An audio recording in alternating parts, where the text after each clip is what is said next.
Welcome to the High Risk Payments Playbook, the podcast for partners and merchants operating in complex industries. If you're navigating chargebacks, underwriting challenges, compliance hurdles, reserve or volume limit challenges, and approval roadblocks, you're in the right place. Each week, we break down the realities of high-risk credit card processing, what works, what doesn't, and how to build sustainable payment strategies focused on revenue growth for industries where others struggle. This is where strategy meets execution. Let's get started.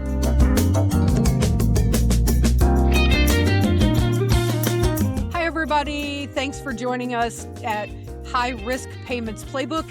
Today, I'm here with Renee Menjivar, who is my co-host, and we have some audience questions. Evidently, there's a lot of folks who have some I want to knows about merchant services, particularly high-risk merchant services. And so we have done our best to drill all of those questions down into the most popular. And that's what we're going to talk about today. Hi, Renee. Hi, Lisa, and also hi for everyone that is listening to this podcast. I'm so excited to have all these questions answered for you guys this afternoon. It feels great. Thank you all Yeah. for responding to us and sending us questions, sending us comments, regardless of what you think or feel about things, pro or con. We love the feedback. We love that you're engaging with us. And let's dive in, get some questions answered. So, Renee, what's the first question we have? Yep. The first question that we have is how to avoid merchant account termination. Okay. Yeah, when that's a problem, isn't it? Yep. Okay. So the very first thing is don't get a merchant account with an aggregator, right? So we've talked about these guys before, Stripe, Square, PayPal, the big aggregators in the United States and in the world, frankly. They don't underwrite. They have no remedy if you do anything interesting, meaning like a volume spike or a dip or a refund, more refunds than normal, more chargebacks than normal, any anomaly behavior. The only remedy they have against potential fraud or loss for them is to close your account, right? Yep. Because that's their model. When you come to an organization, a merchant services company that underwrites, that's the key there, that underwrites, then you can eliminate the vast majority of account closures. I will also say with a bank, because that's who underwrites a standard merchant account, with a bank, there is potential that they could shut you down as well, although they tend to give 30 days or so notice instead of just doing it without warning. But things like if you're behaving fraudulently, if your risk profile has changed dramatically from when you came on as their merchant. So for instance, I always like examples so merchants can get an understanding that makes more sense to them. Yes. A good example is you are a retail merchant. You're a brick and mortar. You have a location. Maybe you're 3,000 square feet. And let's just say you're selling pet supplies and you decide to open another location. Instead of getting a second merchant account, which is what you should do, you just roll that volume under your existing merchant account. And the disparity between locations and perhaps even DBA names could cause customers to not know who you are when they're looking at their statements, right? And that's going to cause a lot of chargebacks, more than you would normally have, which is going to be a red flag to a bank and make them say to us and ultimately to you, what's going on? Why the difference in behavior? Or if you bring on a product that you're marketing or advertising excessively, like you're saying things that, honestly, it just can't realistically do. You see that a lot in the Nutra space, right? Where they have some magic pill, and, it's going to give you an 8-pack in 30 days, right? And, or even more realistically, maybe a 6-pack in 30 days. Now, look, if you're not willing to do the exercise to get a 6-pack, there is not a pill that's going to give it to you. Right, Renee? Absolutely, yes. I wish we have a pill like that. Yeah, To be frankly, me honest, yeah. too. But we don't. And so a merchant who makes outrageous claims, that kind Hmm. of thing, a bank will feel like it's too risky, that the customer is not getting a clear understanding of what that product does. Because it doesn't say, oh, by the way, you have to be in the gym 6 hours every day for the next 30 days, right? Or whatever the Yep. case may be. So that would cause a bank to raise a red flag. Also, quite honestly, if you're just not being compliant, like if you're not PCI compliant, if a bank asks you for, updated financials or something, they're doing a review and an analysis and they want updated financials and you don't provide them, they're going to assume there's a reason that you're not and you're probably trying to hide something and they're going to say you're not compliant. So all of those things combined are reasons why you might get a merchant account shut down or a bank would request a shutdown, within the next 30 days or so. So the bottom line, Renee, is merchants need to mind their P's and Q's, speak intelligently about their products, avoid outrageous claims and any sort of, like anomaly behavior, a spike in volume, just call your processor and say, hey, we're launching an event next weekend. You're going to see our sales volume, will spike for the next week or so, whatever. Once a bank is prepared for something, then they're prepared. They don't, they won't like be concerned about that spike in volume. So communication is a key. Renee, what do you Absolutely. think? Does that make sense? It makes sense. Yes, it makes total sense because, and it's very important that we highlight this on this episode, Lisa, because our merchants, they need to understand that communication, it is a key and also it is very important. And usually they don't know, Sure. but banks and processors, they're, I mean, on top of your accounts. And like you're mentioning right now, if Mhm. anything is happening or anything that is not usual is happening on the account, they're going to ask. So Yeah. that's why it's very important that you communicate that in advance to avoid any inconvenience Yep. on your merchant account. Agreed. Now, you mentioned something very important. It's about chargebacks. And guess what? We have a question for that one actually from the I audience. I bet we had many. Yeah. Yes. So the question is how to reduce chargebacks below 1%? Okay. That's a big question because I don't know where this merchant is currently, right? So Yes. my answer is going to have to be a little general. So if you are let me back up a little. The current chargeback limit, thanks to VAMP, which is a Visa program that rolled out this past April, is point. So you have a window of 0.9% of your transactions by by count, can be charged back before they consider you problematic. Hmm. It used to be, a couple percent, right? The window has narrowed. And so merchants need to be aware, especially high risk merchants, that that ratio of health is 0.9% or below. Now, what can you do to reduce your chargebacks? There are some details that are critical and there are some tools that you can deploy.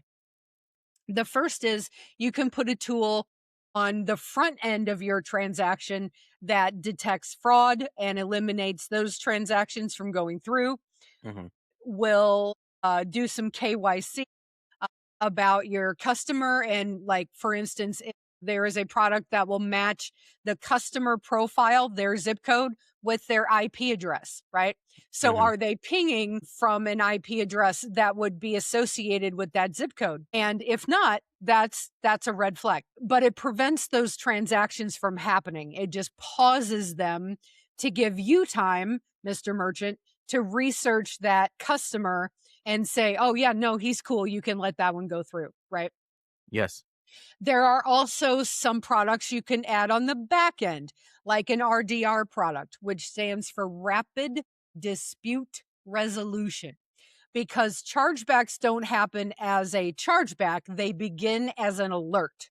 And so if you can handle alerts before they come to chargebacks, then, you're in great position, right? Yep. So And that's why having an we're alert, telling communication is very important. it's key, right? Like Hmm. any other relationship, it's key. Yep. And so having an RDR product or implementing one, bringing one into your flow is a Mhm. great idea. There are also some details that are really important and have hosed merchants over time.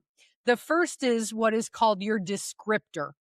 Mhm. So on your customer statements, there are two lines of information about your transaction.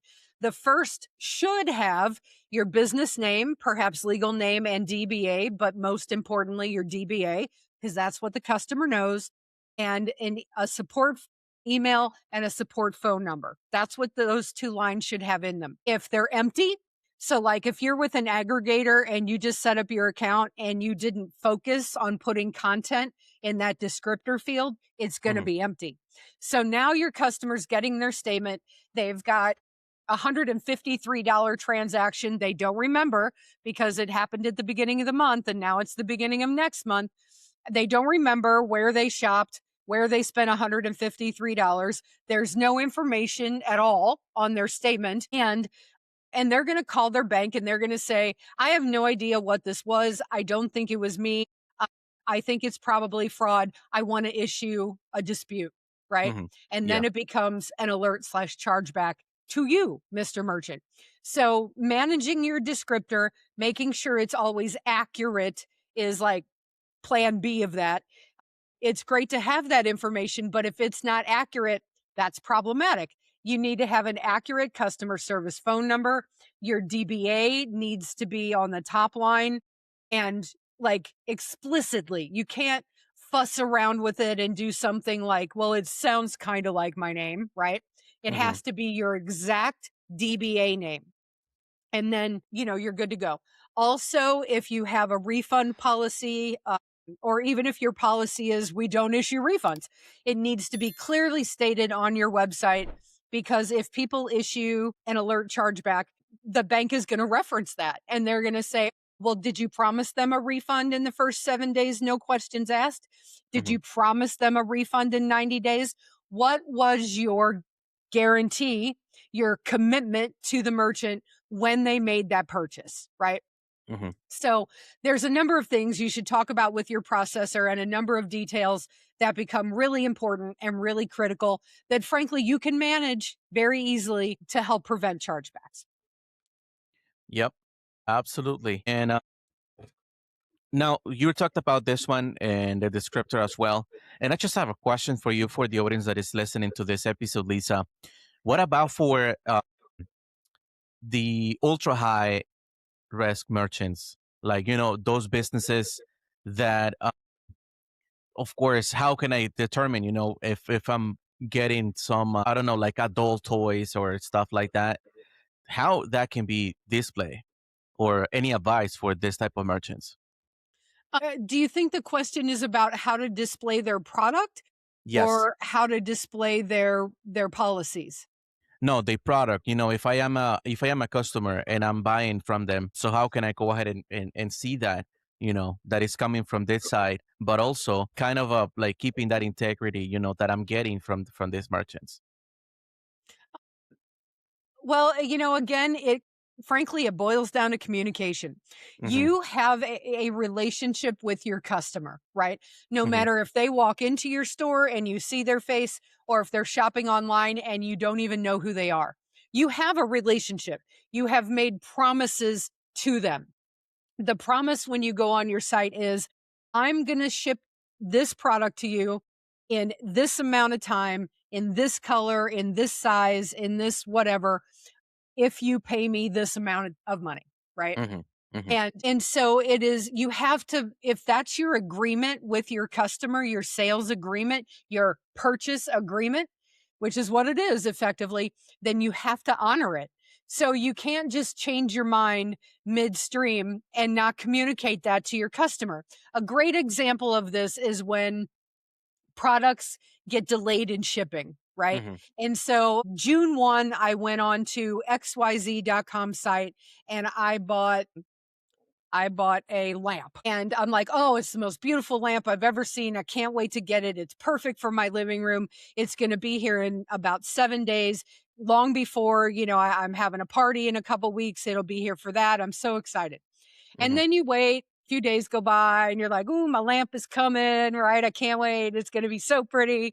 And then a few more days go by, and now the day that it's supposed to arrive gets here. You don't hear anything from the merchant. You're like, well, okay, it's supposed to be here today. Tomorrow is fine. My party's still not for another week. No big deal. And then another couple days go by and you're like, God, where is my lamp? Right. And Mm-hmm. so you go on or you try to reach out to the merchant, and either they're difficult to get a hold of, and once you get a hold of them, they say to you, you know what, that lamp's been back ordered. You can't expect it for another 6 weeks. You Wow. guys, Mm-hmm. that's not good business, right? That's Mm-hmm. not acceptable. You have to communicate with your customers. If that lamp is going to be back ordered and you knew that, I would expect that an email, at least an email, would go out to your customer to say, "Hey, Lisa, we want to ship you your lamp. We know you're excited about it, but I'm sorry to tell you, it's been delayed in transit. It won't be here until the middle of July." Mm-hmm. Because then that gives me, your customer, the option to say, yeah, I don't want to wait until the middle of July. I want to cancel that order. But, like, you only have a certain window of time to issue a dispute. Your customers do. And so Mm-hmm. it becomes fair business practices to exceed that time limit on purpose so that you don't have to ship a product and your customer can't charge it back, right? Can't say, I Yep. never got it. I don't want to pay Mm-hmm. for it. So, A, those are the things the bank is looking for, those little red flags. And Mm-hmm. B, it is all about communication. If there's a change in the purchase agreement, the contract that you made with that customer, they need to be alerted. There needs to be some communication there. So, Mr. Merchants, do your diligence, protect yourself and your merchant account and your Mm-hmm. reputation and your cash flow, all of that combined, and communicate with your customers, right? That is correct. Yes. And now the next question that we have is, wow, this is a really good question too. How to get approved after a decline? Mm. Okay, so I'm assuming that somebody has reached out to multiple providers and one of them declined them and they're still, trying to get approved, is Mm-hmm. how I'm taking that. Honestly, if you've been declined, it becomes more difficult. Banks talk to each other. They have a network of communication, especially when it comes to merchant accounts, because so much fraud comes Mm-hmm. through merchant accounts and is caused by merchant accounts, both friendly fraud and, you know, just blatant fraud. And so if you've been declined, you need to understand why, and you need to preemptively address that when you go to another processor looking for a merchant account. You need to say to them, "Hey, I applied with so and so and they declined me because of, I understand why they declined me, but I've corrected whatever the cause of that was.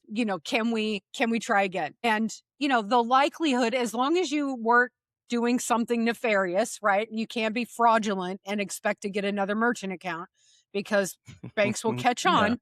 Mm-hmm. If you have a lot of chargebacks, they can see that. If you end up on the match list, which is a whole nother ballgame, you won't get a merchant account at all through anybody. So, Mm-hmm. just understand what the problem was and then do your best to make sure that you get ahead of it, you rectify it, and you can say to the next group, I took care of it, right? It was a misunderstanding, or I don't know, whatever the case may be, we've taken care of it. Awesome. Thank you.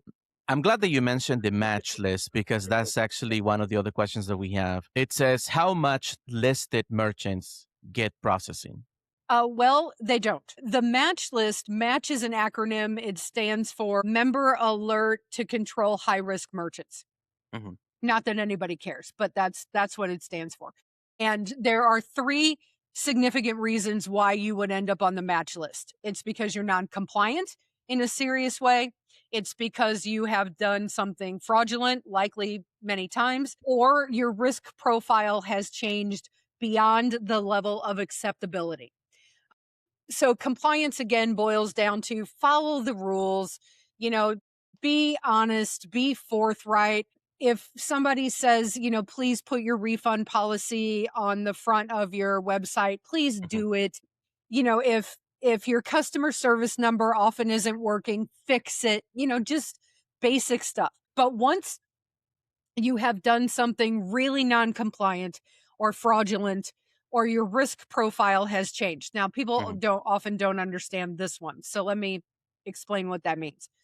When you're underwritten for your merchant account and you are a retail business and your customers come in and they have their card with them and you're tapping it or dipping it or swiping it, whatever, or entering your PIN number, that's a low risk merchant account.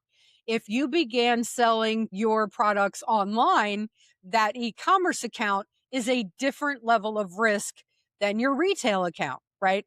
When you're Mhm. retail, your customers are in front of you. When you're e-com, they're not. When you're retail, you see their lovely faces, you know they are who they say they are generally, and often you see them, repeatedly. You have a relationship with them. Your e-commerce customers, you don't. And there's many more examples of that, but Mhm. the risk profiles are very different. So you have to open a separate merchant account if you're going to go ecom because of the risk profile. And so to just roll that into your retail transactions, that'll cause you issues. It will. It will. I'm telling you, Mr. Merchants, don't do it. Um, don't take on super high risk products and begin to make outrageous claims after you've been approved, because a bank will shut you down. They review your accounts, they look at your websites, they look at your traffic, they look at your chargebacks, they look at a gazillion things. The compliance teams have a big job, and Mhm. are if your risk profile has changed and you didn't tell us and you don't correct it when we bring it to your attention, you will end up on the match list. So, once you are on that match list, the very simple answer is you will not get a merchant account. Period. And to get a merchant account, because you're on the match list for 5 years, I believe it is, before you can take action to get off the match list, but I believe you're dropped after 5 years. But you can take action to get off the match list if there was erroneous information that got you there, if there was a mistake made by a bank that put you on it. So, it's not impossible to get off. But Mhm. I will tell you, if you have violated the compliance, fraud, or risk reasons, you won't get a merchant account. You just won't. And in a lot of cases, to get off the match list, you have to hire an attorney who is specialized, who has done this before. That will cost you, thousands of dollars. It's a real problem for your business if you end up on the match list. So Mhm. here you go. Don't do it. Don't get on the match list. Don't do the things that cause you to get on the match list, right? Yep. D- Just I mean, really, is it worth it? Is it worth your reputation as a person, as a business? Uh, you're in a community now. Maybe you don't care, but people don't want to do business with people who are untrustworthy, right? So just don't do it. I'm begging you, Mr. Merchant, don't do the things that will get you on the match list. Thank you for that, Lisa. Okay, now we have the next one, and we receive this question a lot from merchants on our daily basis. This one is, why processors hold funds? Wow. Yeah, there's a lot of reasons for that too. Mm-hmm. It could be there was a spike in volume, like a dramatic spike, like you're cruising along, you're on an average day, and then it triples or quadruples or, 10x's your average volume. That could be a sign of fraud, customer fraud. And so somebody targeting your website, right? So a bank will hold funds and reach out to us and say, "Hey, what's going on there? Reach out to your merchant. Let's figure this out." And then they'll release them as long as it's not, something nefarious. It very well could be you open a new line of traffic, right? You bring on a new product line that people in in Asia just love. They're clamoring to get it. You can't sell it fast enough. And so your transactions that were 90% out of the US now become 30% out of the US. A bank is going to go, whoa, that's a lot of international traffic all of a Hmm. sudden, right? What's Hmm. going on there? So it's those kinds of examples that will cause a bank's eye to raise and a little red flag to trigger, and they will want to understand why. If you communicate with your processor, who will communicate with the bank, you can get ahead of most of that, right? Yes, Preemptively, so that your funds aren't held. Remember, honest to God, it's true. Communication is the key. If you want consistent cash flow and you want a nice, healthy merchant account, just communicate with us. We are your partners in this. We are here to help you. We long for a conversation when a merchant calls and says, "Hey, I'm going to have a launch on the 10th of the month, so expect my volume to spike." That's the best conversation we could ever want, right, Renee? that is correct. Yep. Doesn't your team love getting those calls? Oh, yes. Yes. So, look, we're here no matter if you call us or not, but like we're thrilled to talk to you and we're thrilled to help you. So please just reach out, right? Yep. Just reach out and we are ready to advocate for you and provide the best support that you need, That's depending on right. the circumstances as well. Yep. Oh, ready. Are you ready for the next question? Yeah, lay it on me. I think this is probably our last one, but what do we have? Yeah. Actually, yeah, it is the last one. Well, it says how to remove or reduce rolling reserves. Again, that's circumstantial. But if a bank asks for a reserve, it is likely because you don't have a lot of funds liquid, right? Hmm. And a bank looks for liquid funds in case you have a chart, like a significant chargeback issue. Hmm. So let's say for the sake of math, you're processing $100,000 a month in volume, and you have $18,000 in the bank. Let's just say Hmm. if you had a significant issue with chargebacks and you just skyrocketed your chargebacks, it could maybe cost you $25,000, right? Yep. But you don't have $25,000 in the bank. So when an underwriter is looking at the risk of for a merchant account, they are looking at your product, who you sell, how you sell, all of those things, but they're also looking at the health of your business.